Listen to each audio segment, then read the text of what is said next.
எப்படியோ கிறிஸ்துதாஸ் வீட்டை காலி பண்ணியாச்சு. ஆமாம், அடுத்தது வேறு கிறிஸ்தவங்க வீட்டுக்கு போகலாம். பிசாசு ஒரு வீட்டில் குடியிருந்து அவர்களை தன்வசமாய் திருப்பிவிட்டு அந்த வீட்டை காலி செய்து அடுத்த வீட்டிற்கு செல்கிறது. மேடம் மேடம் மேடம் யாராவது இருக்கீங்களா? யாருங்க? வீடு வாடகைக்கு இருக்கான்னு பார்க்க வந்தோம். வீடெல்லாம் வாடகைக்கு இருக்குங்க. நீங்க எங்க இருந்து வரீங்க? இதுக்கு முன்னாடி எங்க இருந்தீங்க? நாங்கள் கிறிஸ்துதாஸ் வீட்டில் இருந்தோங்க. இதுக்கு முன்னாடி அங்கதான் இருந்தீங்களா? நாங்க கிறிஸ்டியன்ஸ்க்கு மட்டும்தாங்க வீடு விடுவோம். நாங்களும் கிறிஸ்டியன் தாங்க. ஓ அப்படிங்களா? சரி இருங்க, நான் கேட்டுட்டு வரேன். நாம கிறிஸ்துவ பிசாசுன்னு அவங்களுக்கு தெரில. ஆமாம் ஆமாம், இதை தானே கிறிஸ்துதாஸ் வீட்டில் போய் பண்ணிட்டு வந்தோம். நாங்க யாருக்குமே அவ்வளோ சீக்கிரத்துல வீடு விட மாட்டோங்க. நீங்க கிறிஸ்தவர்கள் வேற சொல்றீங்க, கிறிஸ்துதாஸ் வீட்டுல இருந்து வரேன்னு வேற சொல்றீங்க. அதனால கண்டிப்பா வீடு தரேன். வாங்க உள்ள வந்து பாருங்க, வீடு பிடிச்சிருக்கான்னு பாருங்க. மற்றதெல்லாம் அப்புறம் பேசிக்கலாம். இதான் கிச்சன், ஓகேவா? இது பெட்ரூமு. இது பாருங்க, உங்களுக்கு பிடிச்சிருக்கான்னு பாருங்க. அப்புறம் இது ஹாலில் டிவி எல்லாம் வச்சுக்கலாம் நம்ம. அப்புறம் இது இன்னொரு பெட்ரூமு பாருங்க. அப்புறம் இது ஸ்டோர் ரூமுங்க. பாருங்க, உங்களுக்கு பிடிச்சிருக்கான்னு பாருங்க. நம்ம மற்றதெல்லாம் அப்புறம் பேசிக்கலாம். ஓகே ஓகே ஓகே, எங்களுக்கு பிடிச்சிருக்குங்க வீடு ரொம்ப. ஓ பிடிச்சிருக்குங்களா? எப்போ வர மாதிரி இருக்கீங்க? எப்போ வரீங்க? இன்னைக்கே வந்துடுறோங்க. ஓ இன்னைக்கே வந்துடுறீங்களா? சரி சந்தோஷங்க, வாங்க. சரிங்க, போயிட்டு வரோங்க. ரொம்ப நன்றி. நன்றிங்க, நன்றி. ஈஸியாக இவங்க நம்ம வேலையில் சிக்கிட்டாங்க. ஆமாம், இதை தானே கிறிஸ்துதாஸ் வீட்லேயும் பண்ணோம். இவங்களையும் முடிச்சு விட்டுறலாம். Sister, praise lord sister. Praise lord. வாங்க வாங்க வாங்க, வந்து உட்காருங்க. வரேன் சிஸ்டர்.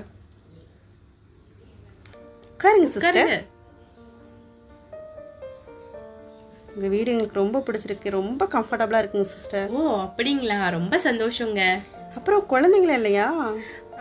இருக்காங்க, 2 பசங்க. 2 பசங்களும் அமெரிக்காவில் படிச்சுட்டு இருக்காங்க டாக்டருக்கு. அப்படிங்க, அமெரிக்காவில் படிச்சுட்டு இருக்காங்களா? ஆமாங்க. அதை ஏன் தாழ்மையாக சொல்கிறீங்க? ஆமாங்க, எல்லாமே நமக்கு கர்த்தருடைய கிருபையினால தானேங்க நாங்கள் இருக்கிறது. பிள்ளைங்க இவ்வளோ தூரம் வளர்ந்தது எல்லாமே கர்த்தருடைய கிருபை தாங்க. அவர் இல்லாமல் நாங்கள் இல்லைங்க.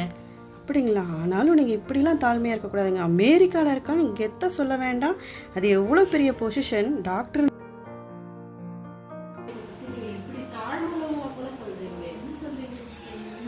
நீங்கள் என்ன நினைக்கிறீங்களோ, என்ன பேசுகிறீங்களோ அது மாதிரி தான் நீங்கள் இருப்பீங்க. நீங்கள் இப்படி இருந்தீங்கன்னா இப்படியே தான் சிஸ்டர் இருப்பீங்க. இப்படி நிமிர்ந்து என் பையன் டாக்டராக இருக்கான், அமெரிக்காவில் இருக்கேன்னு சொன்னீங்கன்னா அது ஒரு கெத்து தானே சிஸ்டர். நான் எல்லாமே தாழ்மையாக தானே சிஸ்டர் நம்மளாம் இருக்கணும். அதெல்லாம் ஓகே தான் சிஸ்டர். இதுக்கப்புறம் வந்து யாராவது கேட்டாங்கன்னா என் பையன் அமெரிக்காவில் டாக்டராக இருக்கான் அப்படின்னு சொல்லுங்க. நீங்கள் அவங்க உயர்வாக சொன்னாதான் அவங்க எல்லாரும் மதிப்பாங்க சிஸ்டர். உங்களுக்கு ஒரு புகழ்ச்சி வரும் சிஸ்டர். என்ன உங்களை பார்க்க அமெரிக்காவில் பசங்க படிச்சுட்டு இருக்க மாதிரியா இருக்கிறீங்க? என்ன சிஸ்டர் நீங்கள் இப்படி இருக்கிறீங்க? அடுத்த தடவை நான் பண்ணுறப்போ இப்படிலாம் சொல்லாதீங்க. ஆமாம், நீங்கள் டல்லாக இருக்கிறீங்க. அதுவாக சிஸ்டர், அடிக்கடி எனக்கு தலைவலி வருது சிஸ்டர். என்னோட அம்மாவுக்கே தலைவலி ஆகும். சரி சிஸ்டர், நீங்கள் ரெஸ்ட் எடுங்க, நாங்கள் போயிட்டு வரோம். சரி thanks sister. Praise lord sister, நல்லா இருக்கீங்களா?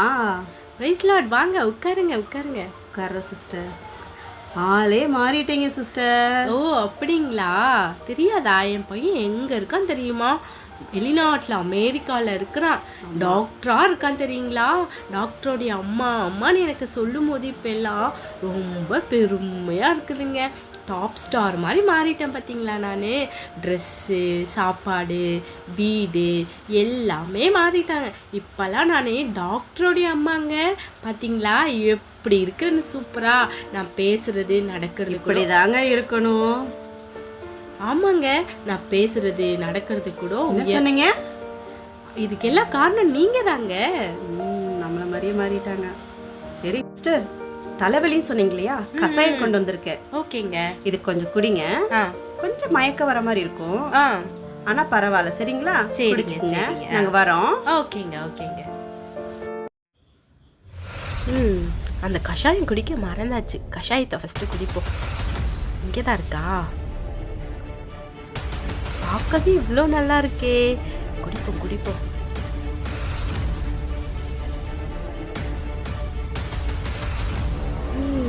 நல்லா இருக்கு.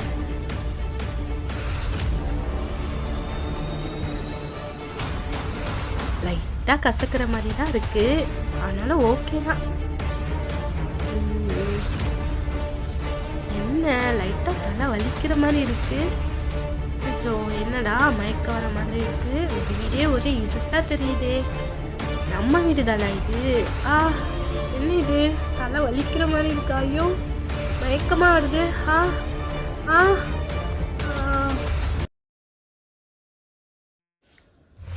பிசாசு இப்படியாக ஒரு கிறிஸ்தவ குடும்பத்தில் புகுந்து அவர்களுக்கே தெரியாமல் அவர்களை தன்னுடைய வசமாக திருப்பி அவர்களுடைய சிந்தனைகளை முதலாவது வாடகைக்கு எடுத்துக்கொள்கிறான்.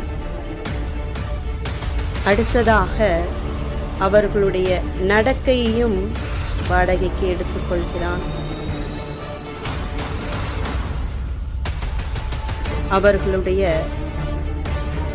செய்கையையும் இப்பொழுது வாடகைக்கு எடுத்துக்கொண்டான். இன்னும் ஏதாவது இருக்கும் என்று சொல்லி அவர்களிடத்திலிருந்து கடைசியாக செயல்களையும் வாயின் சொற்களையும் திருடி அவர்களை எல்லாவற்றையும் அவர்களிடத்திலிருந்து எடுத்து திருடி அவர்களை இருளிலே ஒரு தனிமையான உணர்விலே தள்ளுகிறான்.